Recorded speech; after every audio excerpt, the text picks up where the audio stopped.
নমস্কার বন্ধুরা, আজকে আমি বানিয়ে দেখাবো মাংসের যে গিলাটা থাকে সেই গিলের রেসিপি। তাহলে চলুন দেখে নেওয়া যাক আজকের রেসিপি। এর জন্য আমি গ্যাসে কড়াই বসিয়ে দিয়ে পরিমাণ মতন তেল অ্যাড করে দিয়েছি।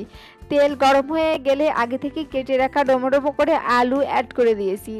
সামান্য আলুর ভিতর লবণ হলুদ অ্যাড করে দেব। লবণ হলুদ অ্যাড করে দিয়ে আমি আলুগুলো একটু লাল লাল করে ভেজে উঠিয়ে নেব। দেখুন নাড়িয়ে চাড়িয়ে আমি আলুগুলো ভেজে নিয়েছি, এখন উঠিয়ে নিচ্ছি।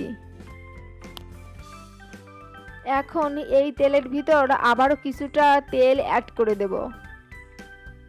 কিছুটা তেল অ্যাড করে দিয়েছি। এখন তেল গরম হয়ে গেলে আগে থেকে বেটে রাখা পেঁয়াজ রসুন আদা ধনে জিরে কাঁচা লঙ্কা শুকনো লঙ্কা দিয়ে পেস্ট করে রেখেছিলাম সেই মশলাটা অ্যাড করে দিয়েছি।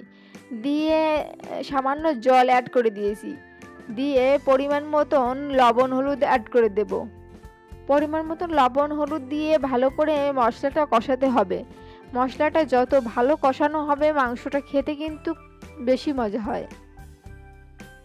দেখুন মশলাটা আমি এভাবে নাড়িয়ে চাড়িয়ে ভালো করে কষিয়ে নিচ্ছি।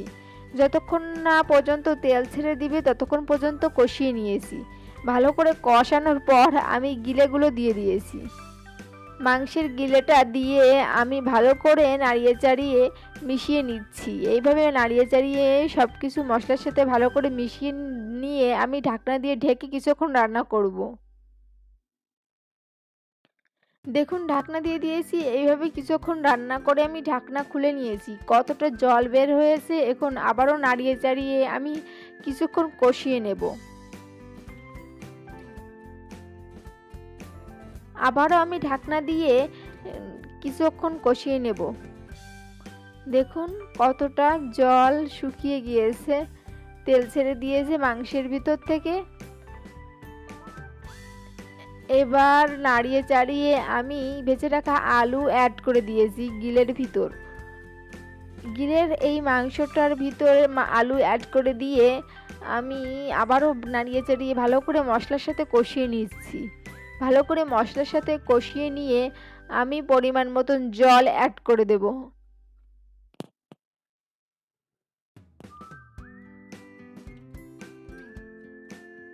দেখুন পরিমাণ মতন জল অ্যাড করে দিয়েছি।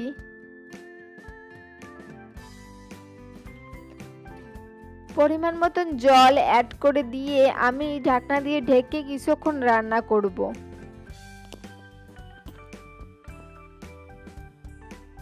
ঢাকনা দিয়ে দিয়েছি। এইভাবে কিছুক্ষণ রান্না করে আমি ঢাকনা খুলে নেব।